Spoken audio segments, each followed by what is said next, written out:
청년 마음건강 박람회 옆을 봐 우리가 있어 둘째 날입니다. 어제 첫째 날은 우리 박웅현 대표와 함께 청년을 위한 문장과 순간이라는 제목으로 함께 이야기를 나눴고요.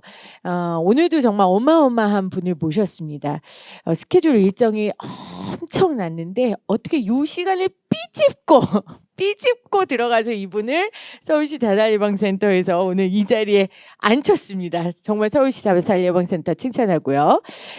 저는 이분을 보면 시가 떠오르는데 시보다는 약간 저는 코믹 명랑 어른 무협지 이런 게 떠오릅니다. 저한테 굉장히 경쾌하고 명랑한 선배로 어른으로 기억되고 자리 잡으신 분입니다. 아마 여러분들께 오늘 그 좋은 기운이 전달될 거라고 믿습니다. 정재찬 교수님을 모시겠습니다. 교수님 어서 오세요. 네, 안녕하세요. 교수님 제가 코믹 명랑 쾌활이라고 했는데 그렇게 진중하게 인사하시면 다양해요. 반칙이잖아요. 다양해요. 이게 옆을 봐 우리가 있어 그러는데 제가 얼굴에 비춰지면 얼마나 실망할까 그런 생각하면서 왔거든요. 무슨 그런 말씀이요? 왜 옆을 봤는데 왜 제가 있어 이럴까 봐.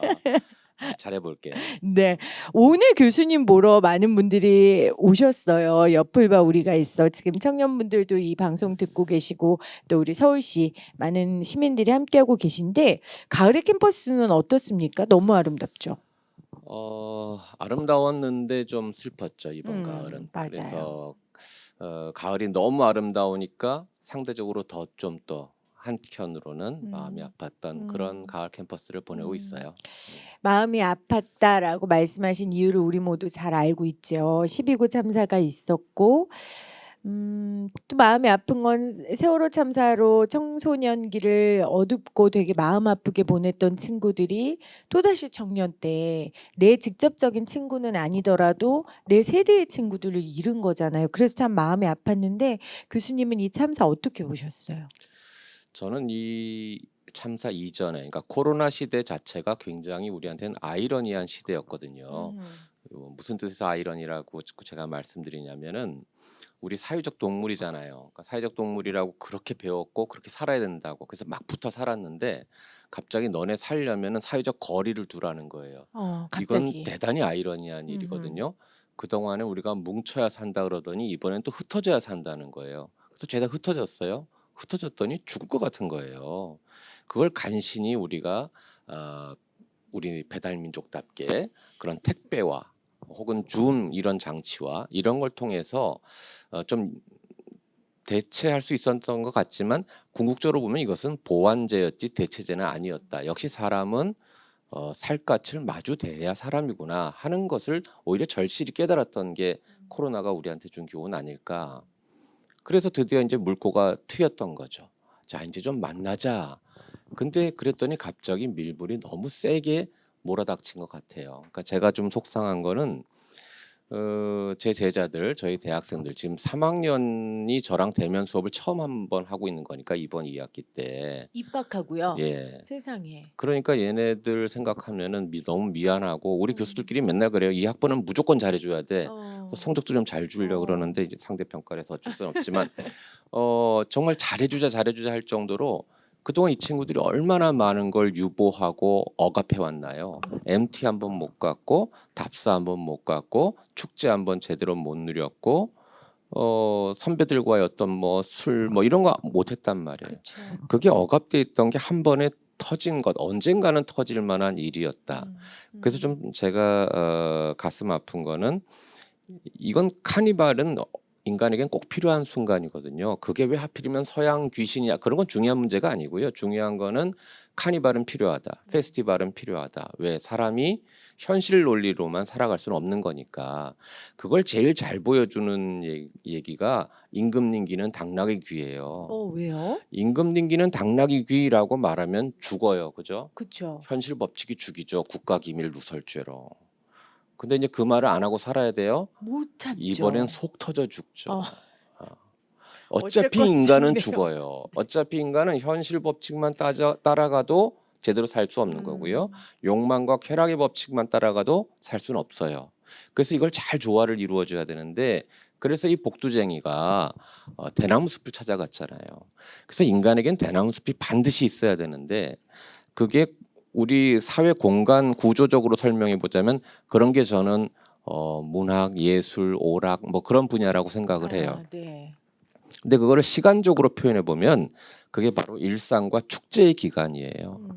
그래서 그 축제는 사람이 살아야 되는 대나무 숲이거든요. 그래서 어떤 의미에서 보자면 이태원의 그 공간은 대나무 숲이었단 말이죠.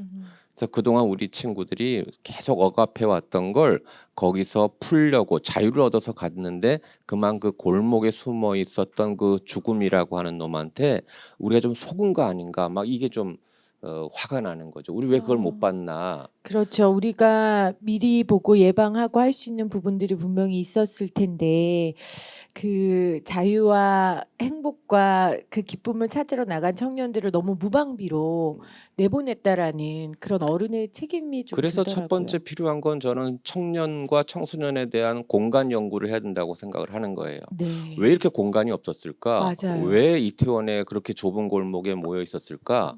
공간이 부족한 거죠. 사실은 광장은 지금 기성세대들이 다 차지해갖고 맨날 시끄럽게 하고만 있고요. 광장의 정치라고 하잖아요. 우리가 뺏겼죠. 청년들은 가온 곳이 PC방, 아하. 카페, 무슨 방 다 밀실 뿐이에요. 음. 이들에게 광장을 허할 만한 그런 곳이 어디 있을까? 이거를 좀 연구를 해야 된다고 생각을 하고 근데 이걸 갖다가 괜히 세대 담론으로 너무 확대되는 것은 저는 좀 또 경계하고 싶어요. 왜냐하면 우리가 흔히 여러분 노인을 위한 나라가 없다 뭐 그런 영화도 있잖아요. 청춘을 위한 나라도 원래 없어요. 원래 원래 없어요? 없어요. 이게 노인을 위한 나라가 없다는 게 진짜 늙은이를 위한 나라가 없다는 것보다는 원래 이거는 예이츠의 시에서 등장하는 거거든요.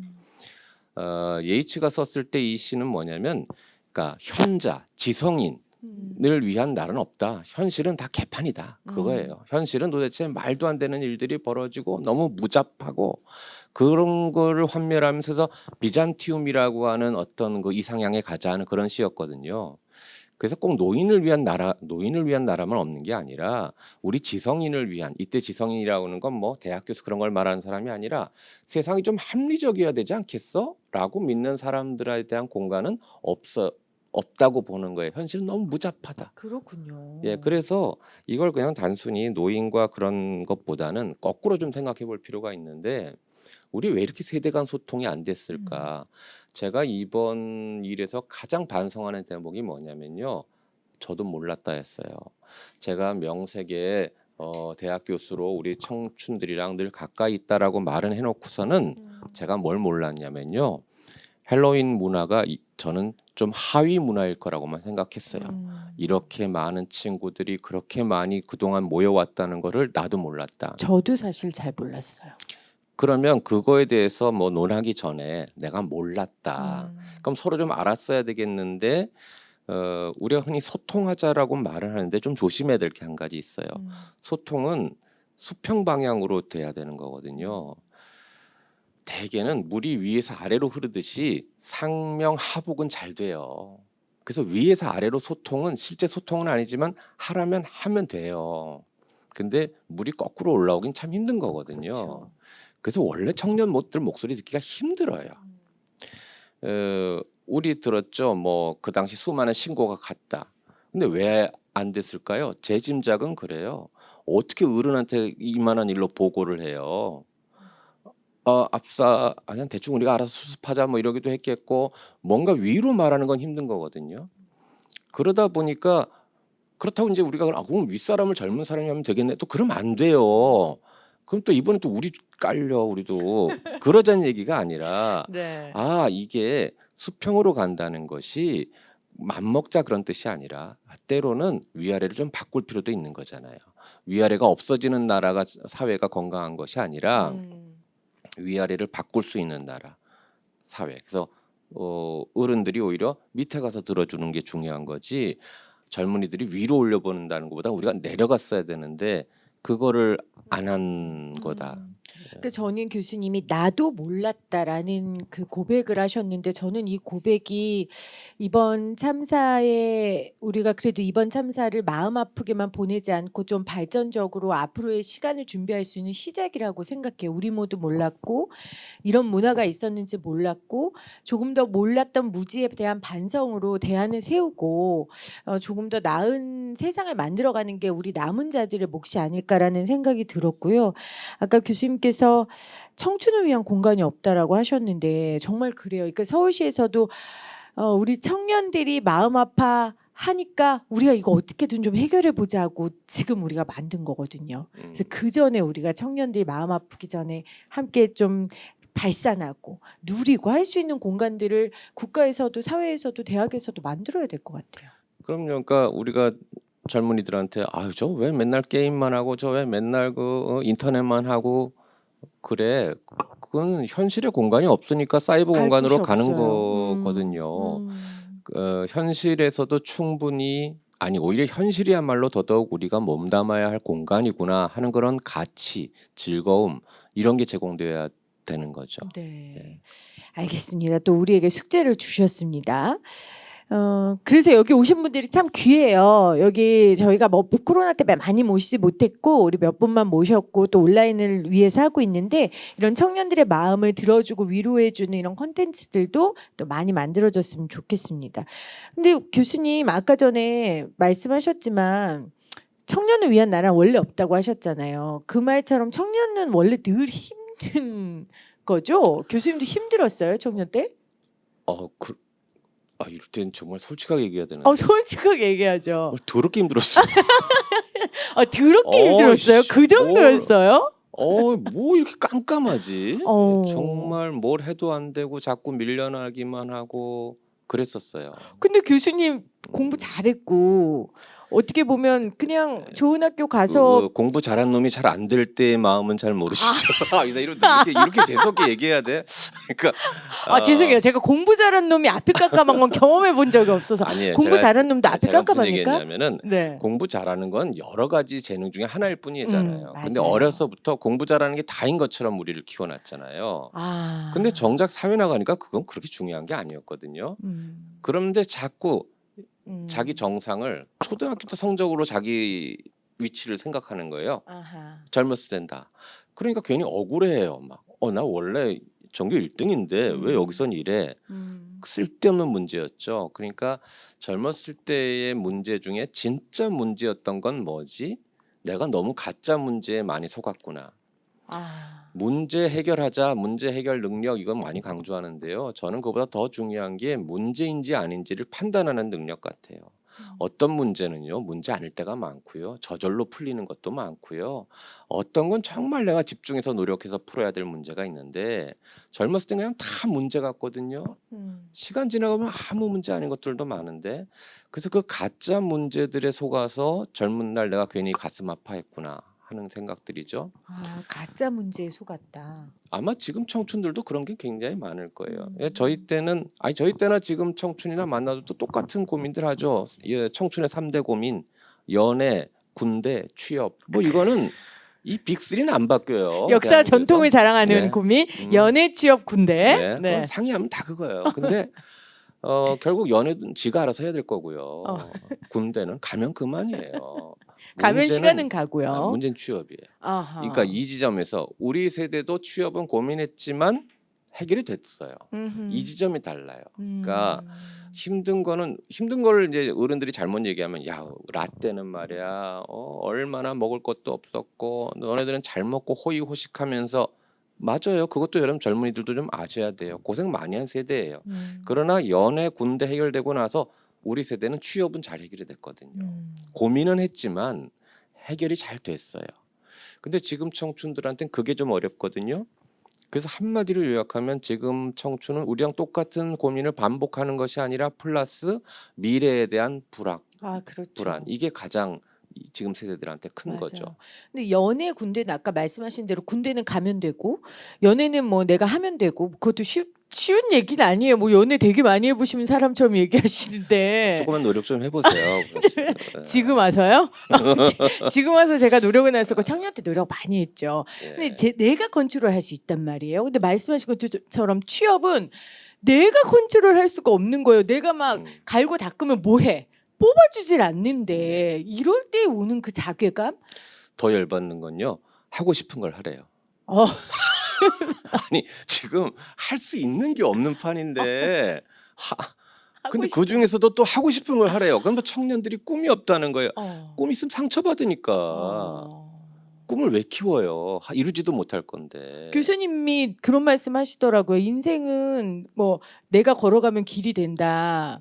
그런 안- 얘기도 했죠. 아니 아니요, 아니라면서요. 그건 돼요. 그건 돼요? 다 된다고 말할 수는 없지만 어. 그런 태도가 중요하다고는 생각을 해요.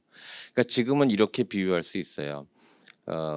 내가 버스를 타고 가야 되는데 만원 버스예요. 탈 수가 없어요. 근데 타라. 네가 타고 싶은 버스 타라. 탈 수가 없어요. 아하. 내려야 돼요. 누군가 내려야 아. 되는데 아니면 버스를 더 크게 만들어 주든가. 둘 중에 하나를 기성세대들이 해야 되거든요. 근데 그 기성세대들은 내려라 하는 것도 사실은 좀 가혹한 거예요. 빨리 내려라 하는 것도요. 그러면 얼마나 버스를 잘 키우는가 하는 것과 그 다음에 이젠 적절히 내려도 괜찮아 나는 올 만큼 왔어라고 하는 거를 만들어 가야 되는 건데 한편으로는 이런 생각도 합니다. 지금 우리 세대의 특징이 오래 산다는 거잖아요. 그렇죠. 근데 젊은이들은 더 오래 산다는 거잖아요. 제가 젊었을 때 들었던 노래 중에 서른 즈음에라고 하는 노래가 있어요. 아, 명곡이죠. 그거요. 지금 들으면 쉰이 들어야 돼요. 무슨 서른에 또 하루 멀어져 간다. 매일 이별하며 살고 뭐 있구나. 하는 짓이야. 새떼같이 새털같이 많은 시간을 가진 사람들이 그랬어요. 왜? 그때 30살이 지금의 40서너시거든요. 그러니까 우리가 자꾸 그런 시대의 흐름을 고려하지 않고 그때 나이로 라떼를 얘기하면 이게 안 맞는 것이 저희 세대는 또 이런 얘기 많이 들었잖아요. 야, 나 때는 그때 장가 가서 애를 낳았다. 그때 얼마나 비웃었어요. 그런 것처럼 제가 젊었을 때의 30살이라고 하는 것은 그때 그게 중위 연령이거든요. 지금 우리나라 중위 연령이 43.7세인가 6세인가 그럴 거예요. 그러면 내가 막 취업하고 결혼하고 그랬던 게 43살이라고 생각해야 돼요. 근데 왜 그렇게 일찍 나오라고 하냐고. 그러니까요. 그래서 제가 생각하는 엉뚱한 생각은 좀 버스를 좀 늦게 타게 좀 제도로 하면 안 될까?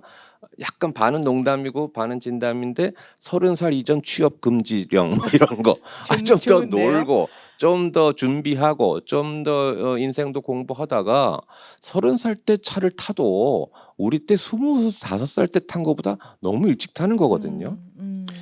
그런데 오히려 30 안에 못 타갖고 스트레스인데 그걸 또 100살까지 인생을 산다니까 일이라고 하는 게 너무 많아 보이잖아요. 정작 내가 할 일은 없는데. 그래서 인생은 길다, 인생은 짧다 갖고 늘 우린 얘기를 반복해 왔는데 어느 세대건 똑같았어요. 똑같이 이중적인 말을 했어요. 어떨 땐 인생 길어, 어떨 때도 야 인생 짧어. 맞아요. 뭐 어떻다는 거야? 어떻게 하라는 거예요? 근데 정말 이 친구들은요 인생 길어요. 정말 물리적으로 너무 네, 길어요. 물리적으로 길어진 거예요. 그러면 맞아요. 거기에 맞춘 라이프 스팬이 나와야 되는 거 아니에요? 근데 우리의 라이프 그 플랜 가지고 너 왜 지금 안 하니? 30살 때 왜 안 하고 있니? 맞아. 어른들이 자기가 살아온 플랜을 가지고 네.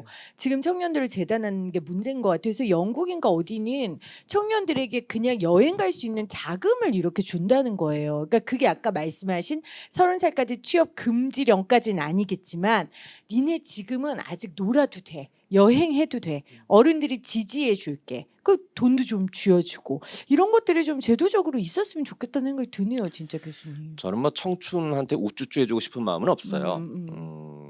그래 너네는 아직 어려. 그렇게 말해주고 싶진 않아요.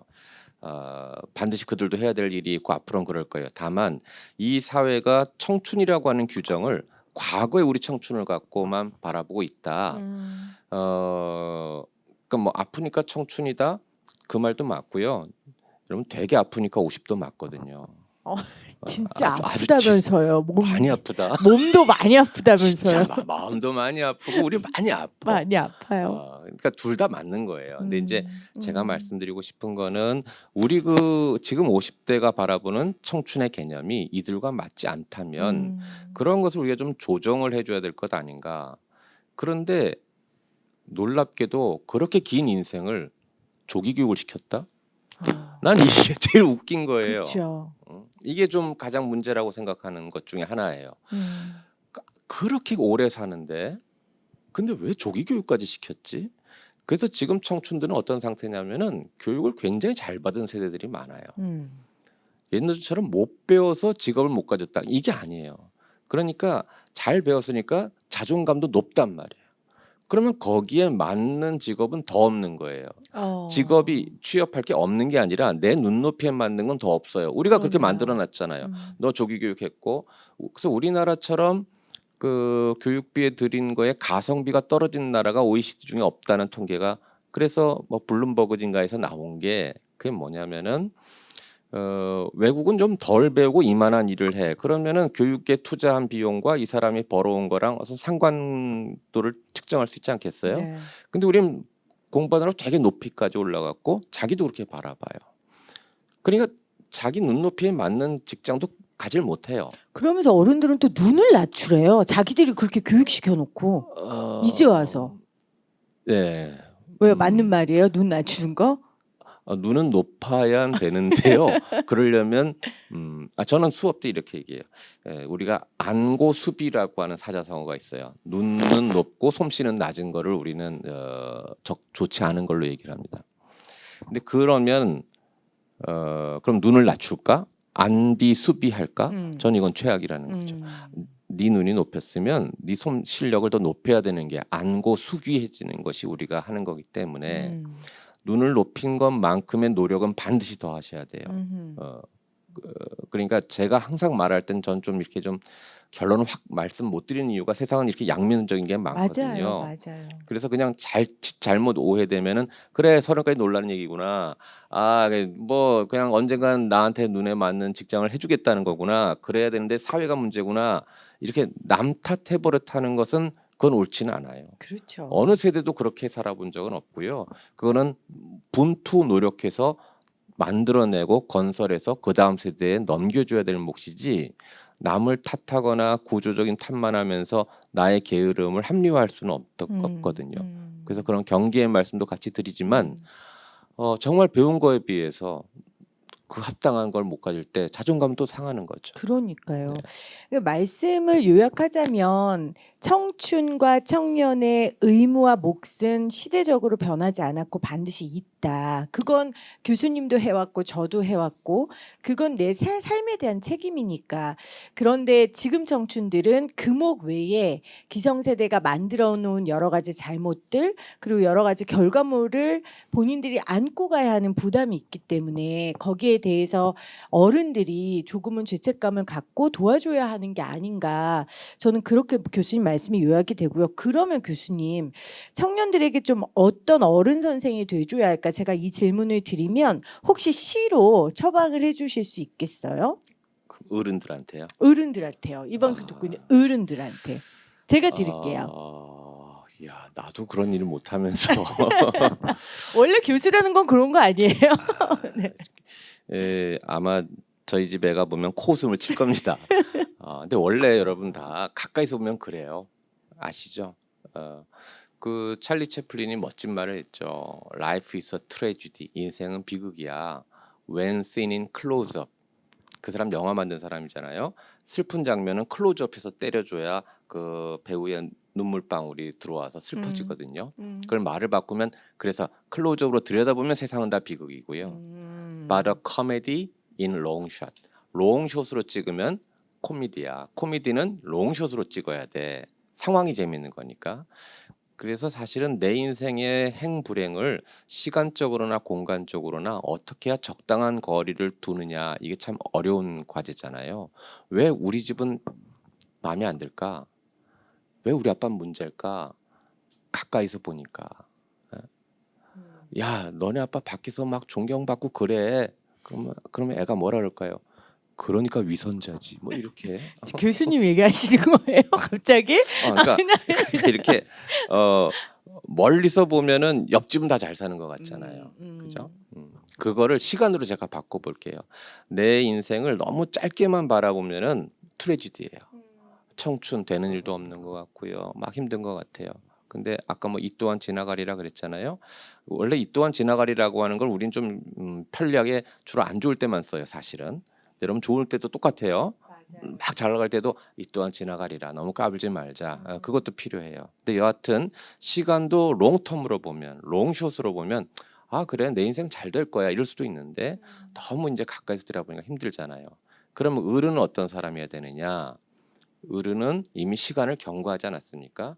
그러면 적어도 제가 생각하는 어른이라 그러면은 아 나도 저랬지 이런 식으로 바라봐 줘야 되는데 라떼는 안 그랬는데라고만 보면 그거는 어른답지 못한 거라고 생각을 해서 이런 분들한테 권하는 학교가 제가 하나 있습니다. 학교요. 예, 학교까지 가야 돼요? 노인 학교 말고 나무 학교를 가셔야 된다고 생각을 해요.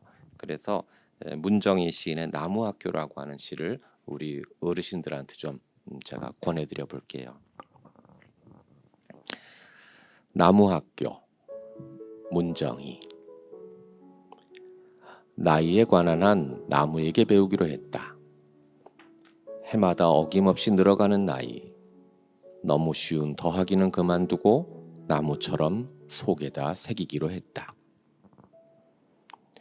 늘 푸른 나무 사이를 걷다가 문득 가지 하나가 어깨를 건드릴 때,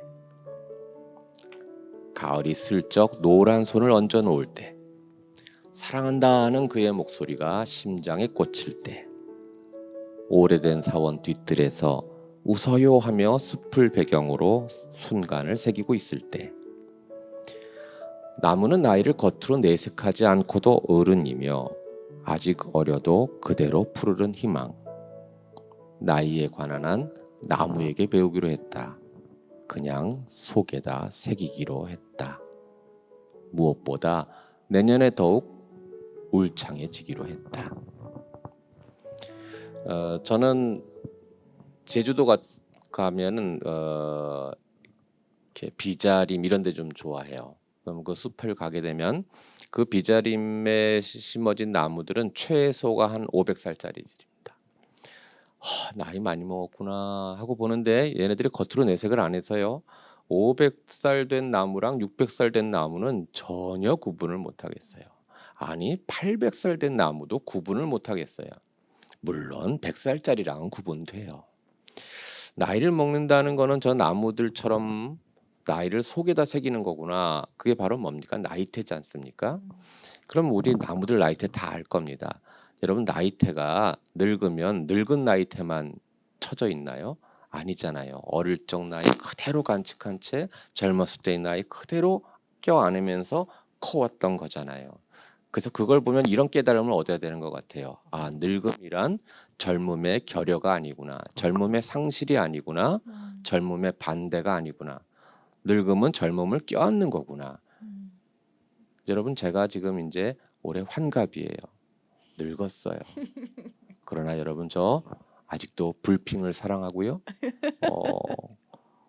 젊음이 사라진 게 아니라 그래. 걸그룹도 사랑하면서 주현미도 사랑할 수 있는 그럼요. 그런 늙은 나무가 된 거예요. 그러면 이 나무는 뭘 해줘야 되냐면 그 앞에서 웃어요 하면서 사진 찍는 사람들한테 그늘 들여주고 사랑한다 하고 하는 철없는 것들을 바라봐주고 그렇게 살아가는 건데 마지막이 중요한 것 같아요. 그렇네요. 무엇보다 내년에 더욱 울창해지기로 했다. 늙는 거는 꼭 쇠해져 간다는 것만이 아니라 더욱더 울창해지는 거라고 볼 수는 없을까? 그래서 내년에 내가 이파리를 내놓을 때는 여러분 늙은 나무는 노란 잎 내놓습니까? 푸른 잎 내놓습니다. 늙은 나무도 봄이 되면 젊은이보다 더 푸른 잎을 많이 매달아야 되는 것 아니냐. 그렇기 때문에 좀 우리 정말 진정한 어른이 되고자 하시는 분이 있다면 나무가 별거 있어요. 계속 자기 성장해 가면서 그렇죠. 남을 위해서 그늘 드리워주고 그렇지만 자기는 끝내 푸르른 희망을 갖고 내년에 좀 더 멋있어질 수는 없을까? 그렇게 사는 것이 젊은이를 위해서 멋진 삶을 사시라는 것이 아니라 당신을 위해서. 그래서 그런 어른들이 되셨으면 네. 합니다. 늙음은 젊음을 껴안는다라는 말씀 너무 좋았고요. 요것만 잘라서 엄마 아빠한테 좀 보내주세요. 그냥 조용히 울창한 나무가 돼달라고 그렇게 보내주시는 것도 굉장히 중요할 것 같다는 생각이 들었습니다. 저도 지금 같이 작업하고 있는 작가가 저를 29살 때 알았는데 어느 날 저한테 그러는 거예요. 저는 PD님 29살 때보다 지금이 더 멋진 것 같아요. 그래서 제가 나도 그렇게 생각한다. 그러니까 늙음이라는 게 꼭 어르신들만이 아니라 지금 우리 청년들도 지금 25보다 26이 나은 모습, 29이 나은 모습 그렇게 이 시를 적용해가면 너무 좋을 것 같다는 생각이 들었어요. 지금 갑자기 29들 상상을 하니까 좀 힘들어서. 아유 뭐 난리도 아니었어요. 그래요? 여기 앉아서 이거 상상도 못해요. 근데 그 이야. 시간 동안 저도 좋은 나무로 성장한 것 같아요. 그래서 저는 49살 때 교수님보다 더 멋질 거예요. 어디 두고 봐요. 예. 네. 자, 옆을 봐 우리가 있어. 오늘 청년 마음 건강 박람회 둘째 날 정재찬 교수님과 함께하고 있는데요. 와, 지금 교수님 팬이 많네요. 스타더스트님, 정재찬 교수님 사랑합니다. 보내주셨고요. 또 방순희님은 옆을 잘 보는 실천왕 교수님이시네요. 환호성 드립니다. 우리 라스트팡님은 미래에 대한 불안 너무 공감돼요. 우리 랄라님은 바뀌기 쉽지 않다는 걸 아니까 쉽게 행동을 못하는 것 같아요. 이렇게 보내주셨어요. 교수님은 청년 때부터 시를 좋아하셨어요? 좋아하셨겠죠, 뭐. 이제 이 대목에서 사실을 말하자면 저 시 할 생각 없었고 시를 좋아하지도 않았고 어쩌다 보니 내가 이과를 오게 됐나 내 인생 망했어 하고 사실 처음에 시작했어요. 근데 저는 이것이 오히려 청춘들한테 희망이 되지 않을까. 원래 간증은 이렇게 하는 거잖아요. 나 원래 깡패였어요. 그래야 그렇죠. 되는 것처럼 저 시나든가 이런 거 그냥 사실은 정한몬 선생님이라고 대학 교수이자 이제 시인이셨던 분인데 제가 2학년 때 뭘 발표를 했더니만 정구는 시를 아는군. 그래서 이렇게 된 거거든요. 지금 생각하면 그 선생님이 아마 입버릇처럼 했을지도 몰라요. 그냥 한 얘기인데 그냥, 덥석 다 받으셨군요. 박양은 시를 아는군. 최군도 시를 아는데 근데 저만 낚인 거 아닌가. 그래서 처음엔 내가 이 길을 왜 가야 되는지 참 힘들었고 왜 자꾸 밀려나지? 그러면서 뭐 박사과정 진학에도 많이 실패했고요. 뭐 그런 억울했던 시절이라고 해야 되나? 그랬군요. 그런 게 좀 많이 있었죠. 그러면 교수님이 청년 때 좋아했던 시는 그래도 있을 거 아니에요. 그러니까 이게 참 솔직히 말해야 되는 자리잖아요. 그럼요. 다 조사하면 다 나와요. 예, 그래서 네. 이게 좀 죄송한 말인데 편집해 주세요. 일본 말로 가오가 빠지는 게 있어요. 왜냐하면 이쯤 되면 원래 시전공이니까 젊었을 때 시 멋있는 거 좋아하겠지 이렇게 답을 해야 되는데 물론 좋아하는 시는 있었어요. 뭐 공부한 시도 많았고 근데 정작 저한테 큰 울림이 됐던 건 너무나 촌스러운 시였어요. 그 당시 제 기준에는. 어떤 거였어요? 글쎄 그게 이육사의 절정이었다. 이거 교과서에 나오는 책. 그 고등학교 때 하는 거예요. 그리고 이거는 일제 때 저항시고 뭐 다 끝난 거예요. 이런 시에 감동받는다는 건 이건 정말 국문과 학생이라고 말할 수도 없는 거예요. 그러니까 저도 아는 그 이육사 예. 저도 아는 매운 계절에 채찍에 갈겨 그 마침내 북방으로 휩쓸려 오다 뭐 그거잖아요. 근데 뭐 서리빨 칼날진 그 위에 서다 뭐 그거 아니에요. 왜요? 근데 그 재미없었던 시가 이건 나네 하는 생각이 좀 들었어요. 겨울은 강철로 된 무지개인가 보다를 맨날 그 일제 치하 때 희망으로만 풀었는데 이거 다시 보니까 여러분 사실 이때는 일본이 우리의 녹그릇까지 공출해 갈 때였거든요. 진짜 암흑기 절정이었단 말이에요. 근데 그거를 이육사는 거꾸로 본 거예요. 눈 감아 생각해 보니까 눈 뜨면 막 불안하고 겁났지 않았겠어요? 눈 뜨면 막 공출해 가니까. 근데 이러면 눈 감아 생각해 볼 밖에 전 이게 기가 막혀요. 그때 눈 감았어. 눈 감아서 보니까 본질이 보였어. 얘네들 사실은 힘이 없구나. 전쟁 수행 능력이 없구나. 그러니까 녹그릇까지 가져가지. 예? 그러니까 똑같은 걸 봐도 어머 녹그릇까지 가져가 이러고 있는데 육사는 녹그릇까지 가져가? 이렇게 본 거죠. 그러니까 이렇게 더 추운 날은 없어. 겨울에 최악이야. 그렇다면 겨울 요거 이제 금방 얼마 안 남았어. 이제 반드시 봄이 올 거야. 무지개가 피어날 거야라고 하는 확신을 가진 거죠. 그래서 이 시는 저한테는 이렇게 들려요. 가을이었으면 큰일 날 뻔했다. 이 시간을 더 견뎌야 되는데. 그럼 이렇게 암담해? 이렇게 겨울이야? 내 인생 바닥 쳤어? 오케이. 그러면 우린 희망이 있지. 라고 생각한 것처럼 보여서 그때까지 제가 저 자신을 너무 괴롭혔거든요. 근데 어느 아침에 그냥 제가 까닭 모르게 눈물이 한 줄기 흘러나오는 거예요. 왜? 내가 드디어 나를 연민해주기 시작했어요. 야, 네가 재찬이 제일 잘 알잖아. 걔가 노력 안 한 애가 아니잖아. 열심히 했는데 안 됐잖아. 누구보다 걔 알면서 왜 걔를 계속 그렇게 그 학대만 했어? 하고 처음으로 이렇게 연민을 하자. 이게 그날은 이 시가 그동안 나는 내 인생이 어둡다고 생각했는데 제가 어렸을 때 제일 무서워했던 게요. 제일 공포가 타잔 영화 보면 나타나는 늪이었어요. 타잔이 호랑이 뭐 사자 뭐 호랑이는 안 나왔다. 아프리카니까. 자관 악어 다 이겨요. 근데 타잔도 늪에 빠지면 못 나와요. 이건 물리적인 거니까. 근데 더 절망인 건 뭔지 아세요? 늪은 헤어나오려고 하면 할수록 더 깊이 들어가요. 그게 나 같았단 말이에요. 늪에 빠져 있구나 내 인생에. 그러면 여러분 절대 자기 힘으로 못 나옵니다. 그땐 반드시 남이 꺼내줘야 됩니다. 남의 동아줄이 있어야 됩니다. 제가 오늘 여러분 만나서 해주고 싶었던 얘기는 손을 뻗으시라는 거예요. 자기 혼자 너무 고생하지 마세요. 때로는 못 나오는 늪도 있어요. 그러면 손을 벌려서 누군가가 이 손을 끌어달라고 해야 되고 우리는 누군가 그를 위해서 동아줄을 던져줘야 되는 거거든요.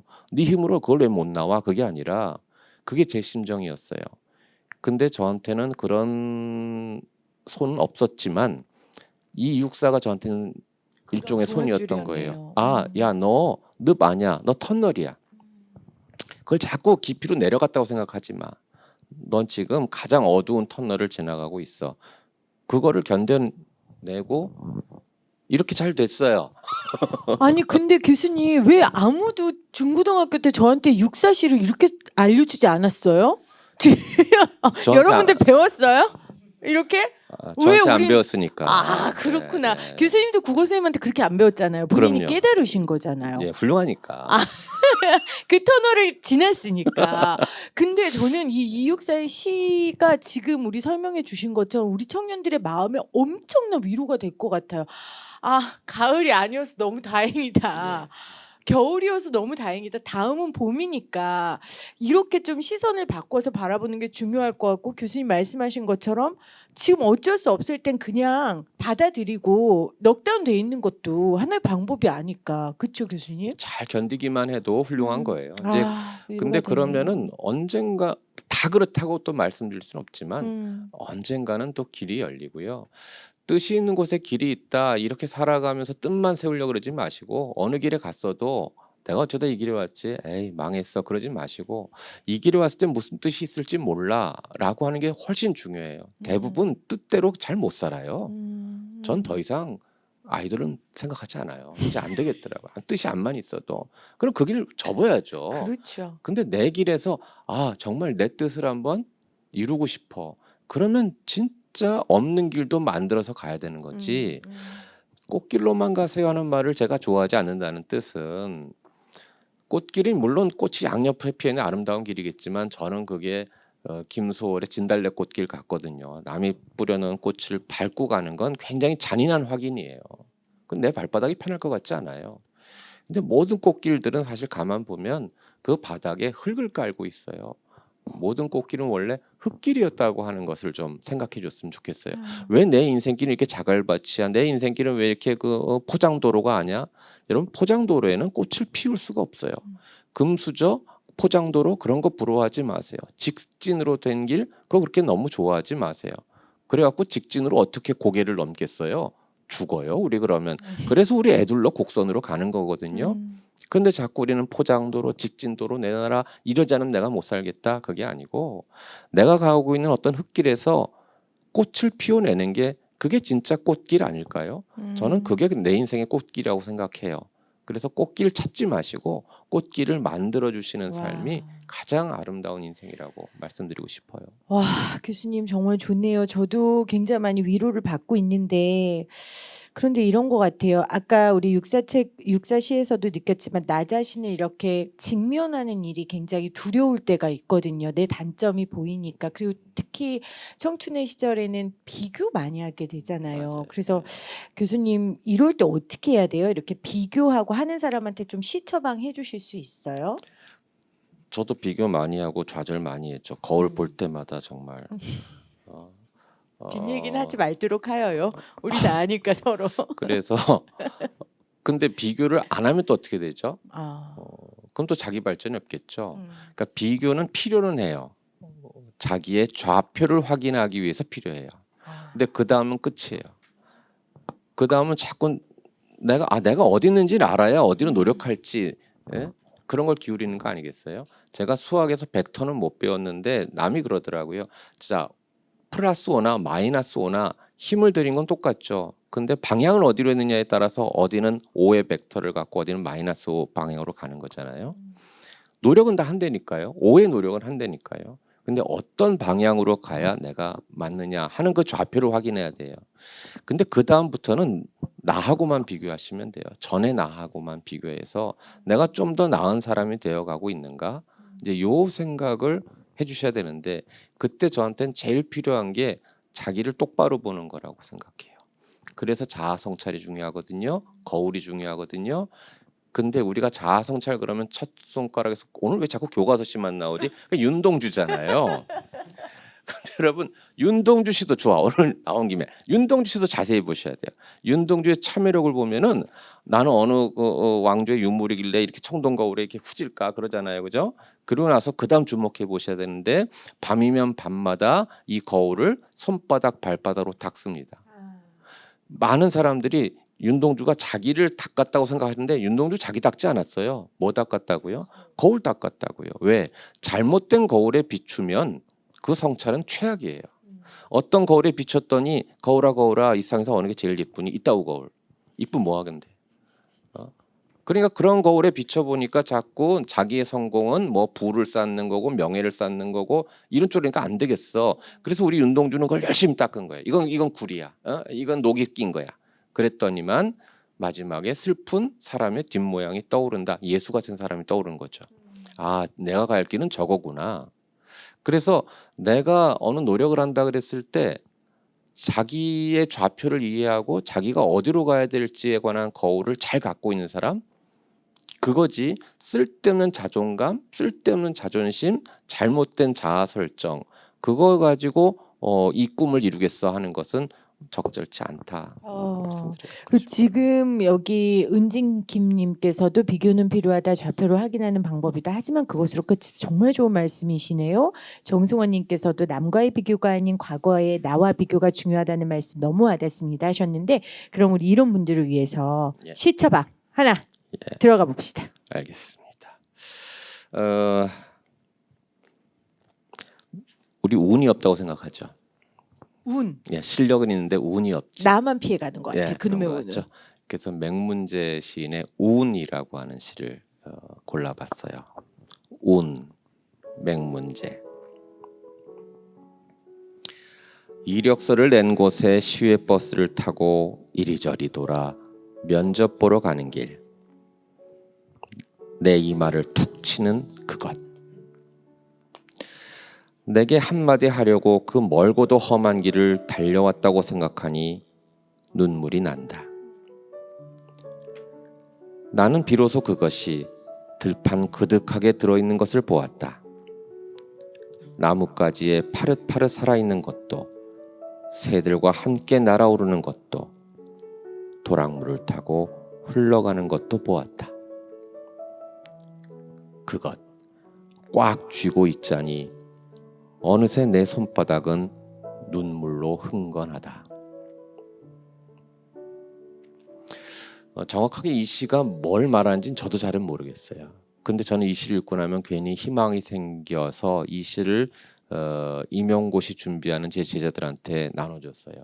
그랬더니 각자 이렇게 읽어내더라고요. 자, 취업하려고 이력서 내고 가요. 얼마나 혼자 외롭고 황망했겠습니까?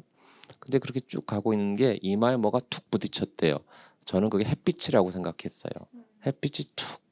난 운도 없어갖고 지금 이 시골까지 면접 보러 가는데 햇빛이 툭. 그리고 세상을 봤더니 햇빛이 안이 비친 데 없어요. 사실은 운은 지천에 널려 있었던 건데 나는 특별한 것만 원하고 있었다가 이것이 주는 고마움을 모르고 지냈던 것 같아서 그거를 고나마 그 운, 남들은 뭐 금수저로 태어난 그 운 아니더라도 아 태양이 나한테 저 먼 데서부터 이렇게 힘들여 야 넌 아직도 햇빛을 받을 만해 너 괜찮은 친구야 그 말해주려고 저 멀리서부터 왔는데 이게 운이지 그걸 꽉 쥐고 있자니 눈물이 났다라는 얘기거든요. 우리의 운이라고 하는 게 기가 막힌 행운 그래서 뭐 인생이 그거 하나로 쫙 풀리는 것 복권 같은 것 그런 거 없겠죠. 사실은 그런 운이 없어서 우리가 성공하지 못하는 건 아닐 거예요. 지천에 널려 있었을지도 모르는데 그걸 내가 꽉 쥐어서 그 다음에 뭔가를 해냈어야 되는데 자꾸 이 손바닥이 헐거워지고 남들은 다 운들을 갖고 있는 것 같거든요. 여러분 좋아하는 그 인별 그런 거 보세요. 그게 그 사람이 사는 거겠어요? 지도 특별해서 싫었겠어요? 근데 말하자면 남의 삶은 다 편집된 건데 그 편집된 걸 보면서 나랑 막 라이브랑 비교해 보면서 난 아니야. 쟤는 저렇게 다 운이 좋아서 저렇게 맛있는 집을 가는데 아니요. 그래서 여러분들한테 도랑에 피어 있는 운을 좀 잡아주시길. 나뭇 잎사귀에 피어 있는 그 운을 잡아주시길. 그럼 언젠가는 자기도 그 운의 소유자가 될 겁니다. 감사합니다. 어제 박웅현 대표님도 순간에 집중하라는 얘기를 해주셨고 오늘 교수님도 그런 얘기를 해주시는 것 같은데 그러기 위해서 시를 우리가 사랑하고 알면 순간에 집중하고 말씀하신 도랑에 있는 운을 발견할 수 있는 힘이 있을 것 같거든요. 이 방송 듣는 청년들에게 처음에 시를 좀 어떻게 접할 수 있을지 노하우 좀 풀어주세요. 예, 우선은 제가 쓴 책을 보시고요. 네, 네, 집약 여러분 집약돼 그건 있습니다. 그건 뭐 언제나 네, 정답인 네. 것 같고요. 자, 시를 잊은 그대에게와 또 우리가 인생이라 우리가 부르는 인생이라 것들 부르는 그것도 부르려니까 또 부른다 또 내가 그대를 듣는다 뭐 이런 책들 네, 그런 보시고요. 거 보시면 되고요. 그러니까 처음에는 인문은 아무래도 좀 알아야 되죠. 알아야 좀 보이는 거가 있는데 너무 그래서 언제까지 알아야 돼. 저도 제 정답이라고 생각해서 내놓는 것이 아니라 그러니까 내 정답이라고 생각해 놓는 것이지 다 정답은 아닌 거거든요. 근데 그동안 우리가 너무 시를 학습해야 될 거라고만 익숙해져 있는 거예요. 그러니까 뭔가 정답이 따로 있고 나는 그게 안 보인다고 생각하는 거. 근데 한번 이렇게 비유를 해드려 볼게요. 얼핏 우리가 생각하기에는 미술관 같은 데 가시면 뭐 풍경화라든가 뭐 초상화라든가 정물화라든가 이게 사실 있는 대로 그려놓은 거니까 저게 쉬운 그림이라고 생각하지만 알기로 마음먹으면 그게 훨씬 어려워요. 저거는 당시에 뭘 상징했고 다 알아야 되거든요. 근데 오히려 우리가 기피하고 있는 게 뭐죠? 추상화죠. 나 뭘 그린 건지 모르겠어. 아니요. 그래서 뭘 봐도 돼요. 그게 자유거든요. 사실은 추상화는 우리로 하여금 의미로부터 벗어나게 해주려고 하는 화가의 노력이에요. 그냥 이 색을 보렴, 그냥 이 형상을 보렴. 근데 우리는 그 앞에서 쫄고 있어요. 저는 그게 우리가 시를 바라보는 태도가 아닐까 싶어요. 시는 살짝 어려울 수 있어요. 근데 어떤 시가 어려운 거지 시가 어렵다는 말은 해당하지 않아요. 미술은 쉬워요, 어려워요. 어떤 미술은 어려운 거예요. 일단 그 고정관념부터 깨셔야 되는 것 같아요. 시는 어렵다 그게 아니고요. 쉬운 시부터 찾으세요. 나한테 맞는 시부터 찾으세요. 나한테 희망이 되는 시를 찾으세요. 심지어 이육사의 절정이라도 찾으세요. 이거 뭐 뻔한 시야 그러지 마시고 그걸 내가 어떻게 내 거로 만드느냐가 중요한 거거든요. 그러다 보면 드디어 자기의 취향이 형성되고 자기가 보는 안목이 만들어지게 될 겁니다. 내 마음을 그냥 울리는 시가 나에게 맞는 시다. 그게 네, 어떤 저는 그렇게 시든 출발하는 간에 거죠. 네, 그렇게 출발하면 된다. 그러니까 제가 너무 우리 시가 인생이랑 멀어지게 된 거 아닌가. 그래서 시는 학교에서 배우는 것이 아니라 인생과 가깝게 연결시키고자 하는 작업들을 지금까지 해오고 있는 거고요.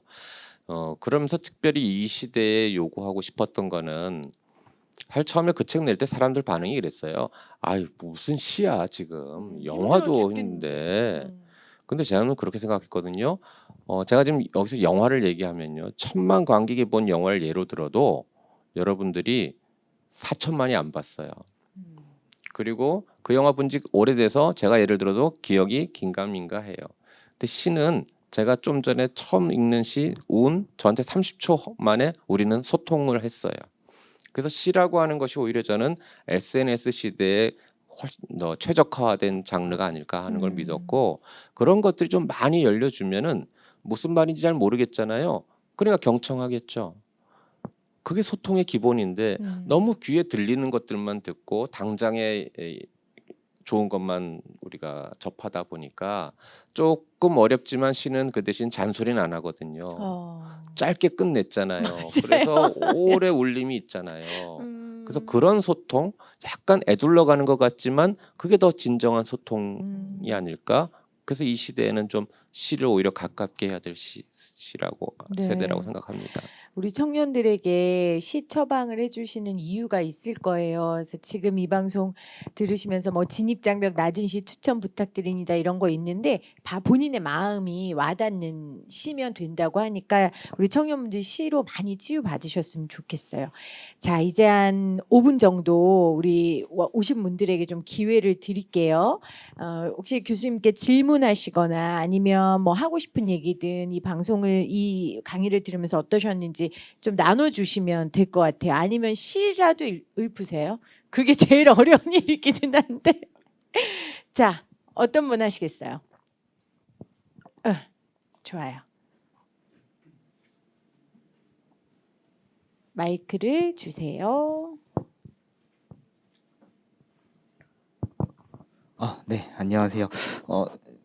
교수님 강의를 들으면서 시라는 게 되게 함축된 단어와 짧은 문장으로 이제 사람마다 각자 다른 상상력이 더해져서 다르게들 해석이 된다는 걸로 이제 좀 들었습니다. 그래서 제가 드리고 싶은 말씀은 이제 청년에게 주고 싶은 시라든지 아니면 뭐 기성세대들에게 들려주고 시 같은 거를 지금 들려주셨는데, 청년이 청년에게 이제 들려줄 수 있는 시인이나 시집 아니면 시 이런 게 있을까요? 지금 잘 말씀하셨는데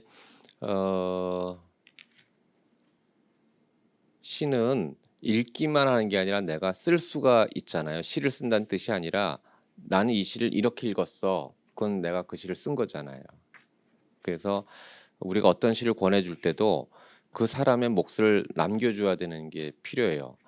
가끔 청춘에게 권하는 시가 어떤 게 있느냐 이런 질문 받을 때마다 어떤 청춘이냐가 저는 더 중요하거든요.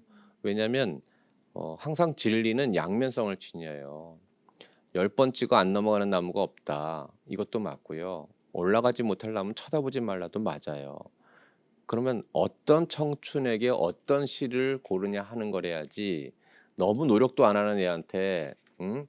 야 올라가지 못하려면 쳐다보지도 말라는 시를 주마 뭐 이렇게 해야 될 건가. 그래서 일반적인 청춘은 좀 어렵고요. 저는 이제 우리가 아까 12구 참사도 얘기 나왔는데 너무 많은 청춘들이 가슴앓이 하는 것 같아서 어, 좀 우리가 잊어버리자는 뜻이 아니라 정말 애도라고 하는 것은 궁극적으로는 저는 보내주는 거라고 생각하거든요. 내가 정말 가슴같이 아파해주고 나서 잊어주는 거, 보내주는 거. 왜냐하면 저는 정말 우리 아버지 어머니 보고 싶거든요. 근데 만약에 제가 돌아가신데도 하나도 그리워하지 않으면 아마 열받아서 다시 오실 것 같아. 야, 이씨, 내가 뭐 이럴 것 같아. 하지만 제가 360날 한양 울고 있으면 그땐 진짜 오실 것 같아요. 야, 그건 아니지야. 네가 아빠 엄마 그리워해 주는 건 참 고맙지만 야, 내가 그러라고 그런 느낌? 저는 그게 애도라고 생각해서 오늘 너무 가슴 아파하는 청년들에 한해서 그분들을 위해서 마지막으로 그러면 제가 고정희 시인의 강가에서라고 하는 시를 들려드릴게요. 강가에서, 고정희.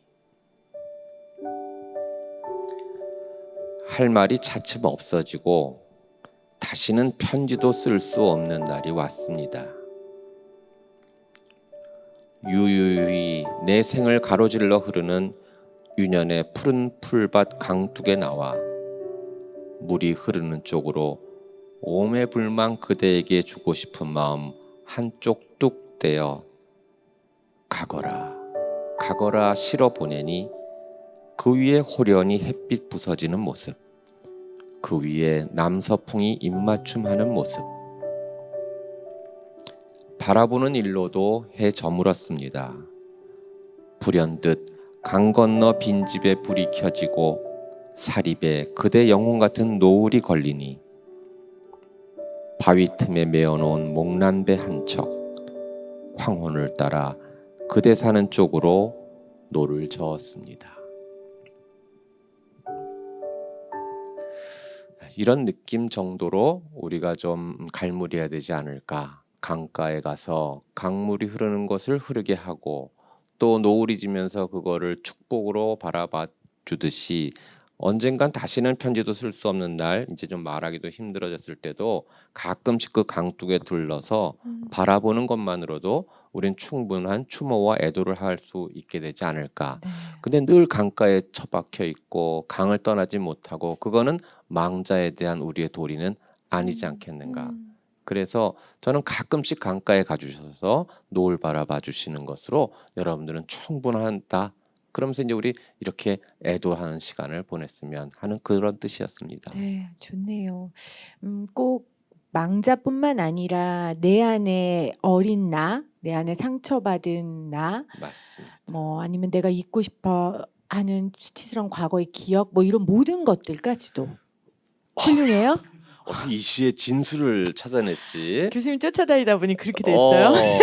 근데 빈말이 아니라 사실은 정말 저는 저렇게 읽었거든요. 근데 이번에 이제 청춘들 위해서 다르게 읽은 거지 사실은 김혜민 PD가 지금 가장 정확하게 이 시를 보신 거예요. 내 안에 있는 어린 시절의 풀밭에 있었던 것들 그 이제 보내주면서 성장을 하는 것이 우리가 강물한테 배우는 거겠죠. 네. 놀랍습니다. 감사합니다. 아니 제 질문은 어떻게 그렇게 시를 느끼하지 않고 담백하게 읽을 수가 있어요? 보통 시 읽으면 되게 느끼하잖아요. 그 노하우 좀 알려주시면 안 돼요? 노하우가 아니라요. 제가 신앙송 이런 거 안 좋아했다니까요. 네. 시 읽는 사람 안 좋아했어요. 아니 보통 이렇게 나보기가 역겨워요. 저도. 근데 이런 네. 거죠.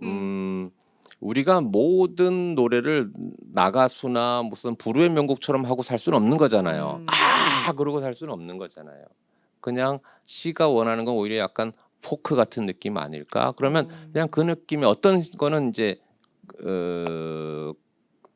컨트리, 어떤 거는 포크, 그냥 그런 느낌을 살려서 공기 반 소리 반으로 읽으시면 됩니다. 네. 네. 아니 지금 보이는 라디오 창에 주변 친구들에게 시를 전파하고 같이 나눌 수 있는 방법을 물어보셨는데 그렇게 공기 반 소리 반으로 이렇게 속삭여 주면 뭐 그런 게 방법이 될까요? 좀 노하우 좀 알려주세요. 저희 친구들 다 늙은 친구들인데 그 남자들이 절대 그러지 않았었는데 한 이제 석 달에 한 번 정도 모이는 친구들이 있어요. 저희는 얼마 전서부터 자기가 최근에 읽은 시를 갖고 와요. 오. 그래서 밥 먹기 전에 서로 한 번씩 나누는 거예요. 처음엔 되게 어색했다. 정말 못하겠다. 어떤 건 저걸 시라고 갖고 왔다는 것도 있고, 그리고 남자들끼리 읽으려니까 서먹서먹하고.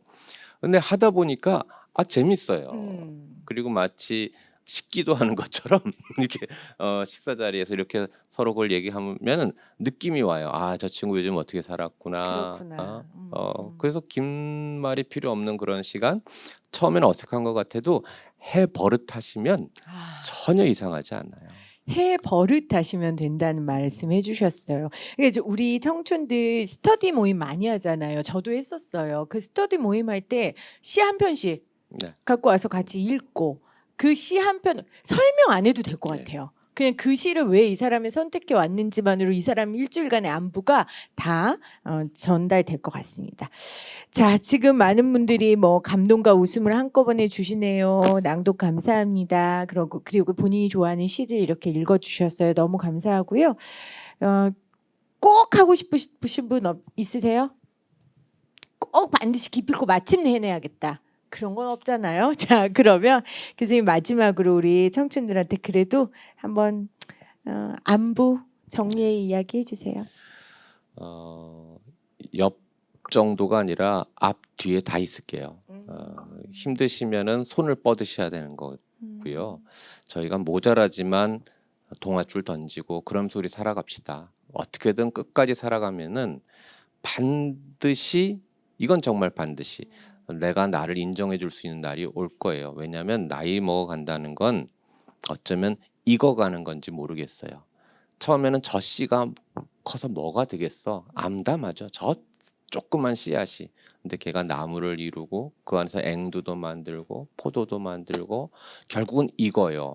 그래서 지금은 여러분들이 많이 힘들지 몰라도 나도 익기는 할 거야.